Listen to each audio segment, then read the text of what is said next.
Hey everybody, and welcome back to Tenza Motorsports. Today we're finally getting the rest of the fuel cell system from Evil Energy installed into my 330 Ci race car. I've got the regulator right here. I have the fuel cell, and in previous videos you saw us installing the fuel lines. Well, I've been having a hard time installing things permanently because I'm really like indecisive and trying to figure things out. Today, I want to go over how I've ran all the fuel lines. I'll show everybody what it looks like now that we've got the rear end back in the car. We did a max speeding rod rear subframe kit. So the rear end's put back together, which was nice to have out because I've actually got the lines running in between the subframe, under, in between all the suspension, everything up against the chassis of the car, and then back down following the old fuel lines alongside the brake lines heading up to the front of the car. So I want to show off all that.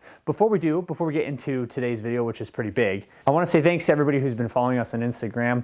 It's been really nice to see that grow over there. We're not anything super crazy, but we're well over 1,000 followers. And I try to post on there. I know some of my stuff's not the most exciting things, but we try to stay up over there showing off future projects, things like that. The other thing that we do on our Instagram is do giveaways. We do have a BMW wheel. All of a sudden I'm drawing a blank. So here's the wheel style. This wheel here came off of a car that we actually wrecked on the channel. And I'm gonna be giving away the face of it. So the wheel actually cracked and the face of the wheel is just fine. I thought about just painting it like black or something cool like that, but I don't know, maybe we'll do like the winner gets to pick the color and then I'll paint it and then I'll send it out to them. So if you think that's a good idea, silver, like a hyper silver, metallic, gunmetal gray, black, pink, blue, I don't know, I guess whatever the follower that wins the wheel picks. So if you think that's a good idea, leave a comment down below. Just let me know what you think about that. But yeah, other than that, Tenza_Motorsports Instagram. Let's go underneath the car. I'll show where we've ran everything, and then I'll also show the fuel cell, the 10-gallon, and the regulator, and talk about some of the problems I'm having with the parts that we've got. Not problems with like Evil Energy's parts. I'm not having any problems with that. I'm having a problem with the fuel line types. So we'll go over all that in just a moment. All right, so here is the plan as it sits right now. Fuel cell, you need to buy AN10 to AN6. Once you go from AN10 to 6, I'll be running over to the pre-filter. This is the 100 micron, and just make sure it's pointed the right direction. So I'm gonna go from there to there, and then from here to the back of the fuel pump, from the fuel pump, just like this, up and out that vent. The reason we're using that is because I don't want to create any more holes than I absolutely have to. While we're in here, you've got a to the fuel rail and from the fuel rail. From the fuel rail, they come up like this and back into the tank from the top. And then this side right here will be a breather, and you can actually run AN10 there. So the bigger line, you just come and bring that up and over, and then I'll probably run it back out this vent as well. This one stays plugged.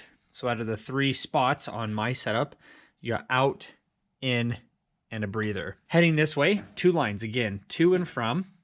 Let's go underneath the car. One more thing before we go underneath the car. I hate doing this, but some of this might not be completely bolted up today.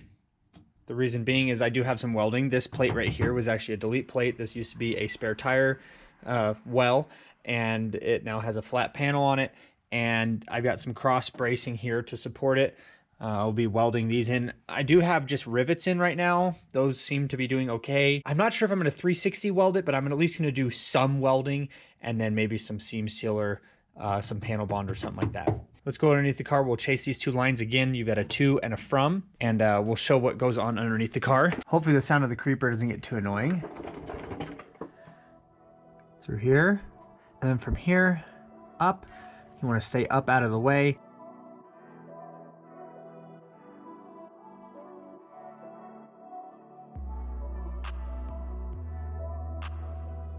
Then from here, we're actually following the old fuel lines down. The only spot about this whole entire thing I don't really like is that corner right there. I wrapped it up with some tape just to make sure we got extra padding and whatnot. Now this is where the old fuel filter sat. Somewhere along here, I'm gonna have to add that post filter.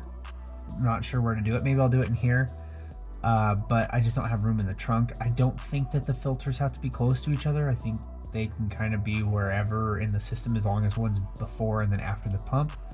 Then from here, the lines curve to go up. Same thing with my wife's car.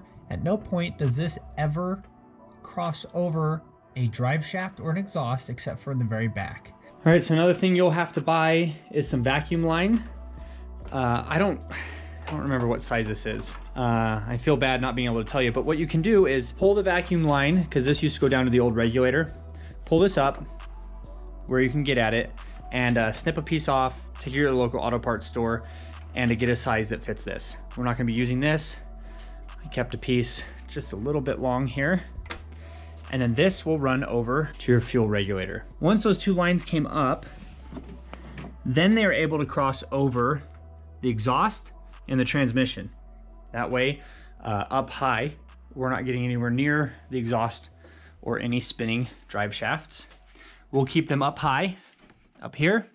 I will be putting some heat shielding, so like these sleeves down here. So even though the exhaust manifold is here, we're still fairly far away. We'll put some heat shielding on it. The regulator will sit here like my wife's car. So another thing you'll need to buy, I went to the auto parts store. Let me see if I can remember what size it is. This is 3/8. It's actually slightly small, so it was really tight to get into this, which is nice. The interior diameter doesn't really change too much. We will be putting perma clamps everywhere we can. That's stuff like this right here, where it's kind of like that permanent clamp, single time use clamps. We've got a to and a from. One goes into the top of the regulator, one goes into the bottom, heading back to the fuel cell. This one will come out of the other side of the regulator, run along back, and into the fuel rail. Into the fuel rail, let me show you real quick what you'll need to buy to do that. The one that I've been buying is a Dorman part, and it is DOR 800-120. And that is the exact same size as this, but all it has on the bottom is just a straight line and then a bar.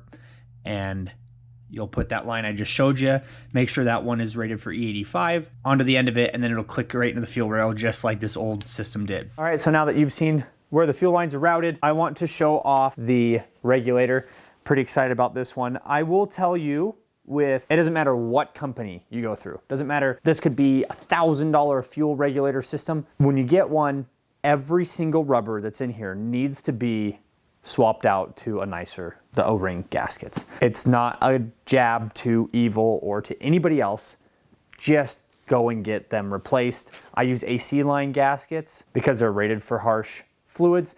You don't have, like, they don't swell up or anything like that. What I was fighting with, not these guys, but another brand, was that the O-rings would soak up fuel and they'd expand and then they'd basically blow out and then spray fuel everywhere. Yeah, so here is the fuel regulator. As we pop this open, oh, looks like we've got some fuel lines up top here. They give you one rubber glove, that's nice. Some fuel lines here, I think these are AN6, so a couple of those. And then here is the regulator itself. Evil Energy sticker as always. Here are the instructions, which is pretty simple on this guy, and we'll go over all of that. Here is the regulator. And then here are some of the connectors and these O-ring gaskets there. Hopefully you can see that little black one right up top here. Just swap them out. Just go get a couple nicer ones. It costs almost no money to go do that. Just go get a pack of them or something like that. I'll go over real quick. So if anybody who's just kind of watching this to see, okay, how does the regulator function? It's pretty simple. So both sides say in and out. You can have it either coming in this side and out this side, or vice versa. Mine is probably gonna end up looking like this. In, return to the fuel cell, so that's why we were running two lines, and then to the fuel rail, and then vacuum. This vacuum line here is the exact same vacuum line that we were using for the original fuel regulator that the car had. And I showed that off a little bit earlier. This right here is how you adjust your pressure. This right here is where you put your gauge. And other than that, not too bad. So in, out, return, gauge, vacuum, and adjust. Comments, questions down in the comment section below. All three of these will have one of those O-ring gaskets on it. This one right here for the gauge, I recommend at very least some Teflon tape. Preferably you get one that's more of a putty, and it keeps fuel, because fuel will come out of here as well. And so you want to make sure there's no leaking right here, because on my car, on our cars, both my wife's and mine, this sits fairly close to the exhaust manifold, and not on purpose. That's just where they happen to fit, unfortunately. Now let's get to the part where I'm having some issues. My fuel lines are PTFE, and unfortunately this system, the regulator, is just AN. So you don't want to go from PTFE to, I think you can, but as few joints as possible. It just means less points that it'll leak. So here is my plan. 20 feet of line. I use the majority of it up because there's so many ups and downs, and it's not just a straight line to the front of the car. So back in this area, we're going to be using this between the fuel cell, the filters, and the pumps, and then going from the pump out to PTFE out towards the front of the car. These projects are really complicated, and I feel like sometimes I don't cover them very well because I'm trying to be entertaining and informative at the same time. It's hard to write, find that line and write it without it being, too informative is boring, and not informative enough. You can make people mad either way. Stop talking and just get to installing the product. But then I don't talk and just show off the products, and then people get mad that I didn't explain it.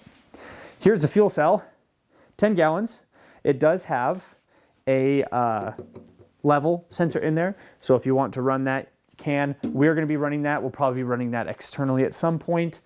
I tried to get my wife's car to show up on the dash, and we couldn't. I don't know why, but it wouldn't show up. This is one of the very few things I won't be bolting in today, because I've got some welding to do in the back, again, like I mentioned earlier. So the rest of the video is just going to be some time lapse of me installing it.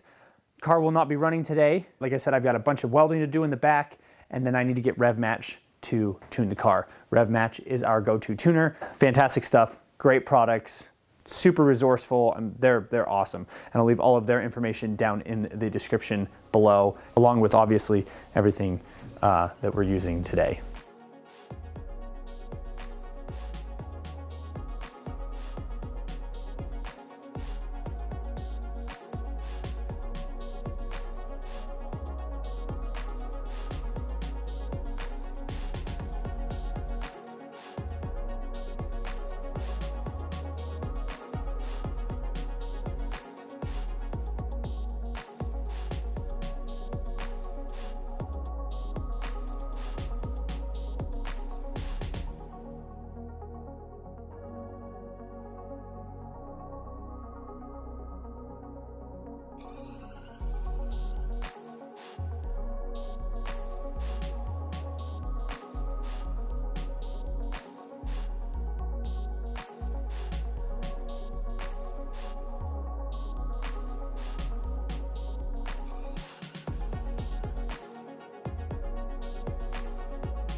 Bam!